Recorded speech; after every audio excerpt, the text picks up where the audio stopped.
Bismillah, Assalamualaikum warahmatullahi wabarakatuh. Waalaikumsalam warahmatullahi wabarakatuh. Saat ini saya sudah bersama Ustadz Abdul Farouk. Beliau sebagai narasumber kita pada kali ini. Bagaimana Ustadz? Kabarnya Ustadz? Alhamdulillah sehat. Oh, Masya Allah, baik Ustadz ya. Jadi ini Ustadz, ada suatu fenomena yang lagi viral di masyarakat. Fenomena itu fenomena child free Ustadz, yaitu suatu pasangan yang memutuskan untuk tidak memiliki anak. Jadi setelah anak cari-cari di Google, ada profesor yang mengatakan bahwa keputusan untuk memiliki anak itu merupakan keputusan mutlak dari pasangan tersebut. Jadi sah-sah saja.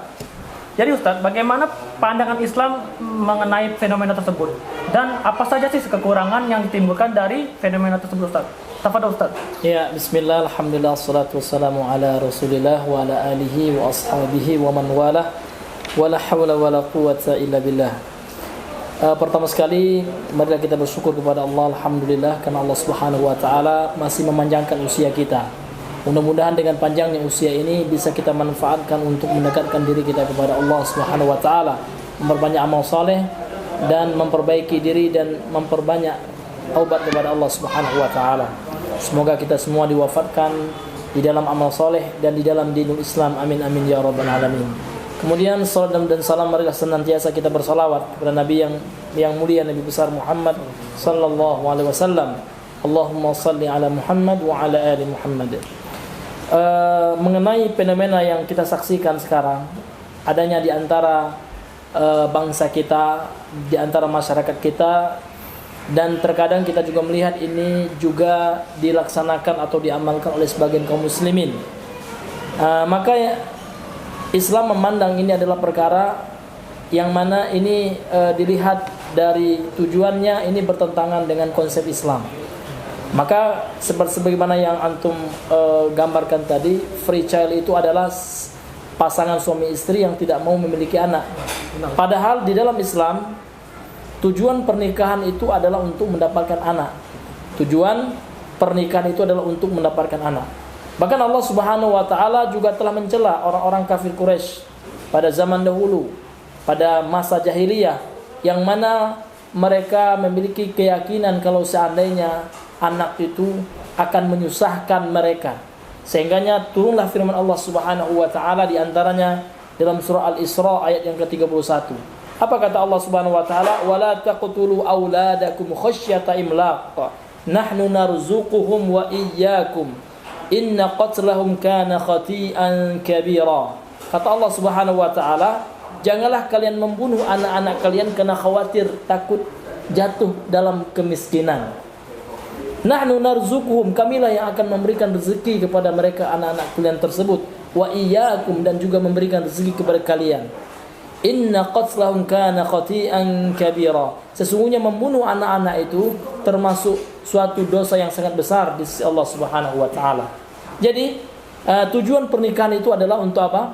Untuk memperbanyak anak gitu. Bahkan di dalam Musnad Imam Ahmad ya, dari Anas bin Malik dalam hadis yang sahih, Nabi mengatakan tazawwajul waluda al-wadud ya. Tazawwaju al-walud wal wadud. Nikahilah wanita yang walud. Walud ini artinya wanita yang subur, yang memiliki anak, yang bisa melahirkan banyak anak, dan wanita yang penyayang. Fa inni mukatsirun al-anbiya'a bikum, sesungguhnya aku akan berlomba-lomba ya kan, memperbanyak umatku dengan para nabi yang lain. Bahkan dalam riwayat yang lain Nabi mengatakan, sesungguhnya aku berbangga-bangga dengan banyaknya jumlah umatku kelak di hari kiamat. Maka untuk itu seseorang yang membatasi anaknya, atau dikenal dengan istilah tahdidun nasl, membatasi keturunan, jangankan tidak memperoleh keturunan ya, jangankan supaya tidak berketurunan ya, membatasi keturunan saja di dalam Islam itu diharamkan. Ya apalagi ya tidak berketurunan sama sekali, menghilangkan anak sama sekali. Ya, namun di dalam Islam yang dibolehkan itu adalah tanzimun nasl ya, mengatur kelahiran. Namun ulama mengatakan sebagaimana yang kalau kita lihat fatwanya ulama kita, di antara ulama sekarang ya Syekh bin Baz mengatakan bolehnya tanzimun nasl atau bolehnya mengatur kelahiran dengan persyaratan, dengan syarat jangan karena kekhawatiran faktor ekonomi ya, tidak boleh. Karena sekarang kita lihat ya kan, di antara masyarakat kita menakut-nakuti kita dengan kemiskinan gitu. Seolah-olah ya rezeki itu datangnya hanya dengan usaha kita. Seolah-olah rezeki itu datang dengan kerja kita, dan terkadang kita melihat sebagian kaum muslimin lupa bahwasanya Allah Subhanahu wa taala lah yang telah memberikan rezeki kepada kita. Jangankan kita ya, ulat saja yang pergerakannya terbatas ya.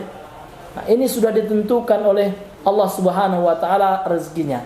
Makanya Allah Subhanahu wa taala mengatakan nahnu narzuquhum wa iyyakum. Kamilah yang akan memberikan rezeki kepada anak kalian dan kepada kalian, seperti itu. Maka kalau seandainya kita lihat ya perkataan dari profesor tadi, maka ini hanya opini beliau.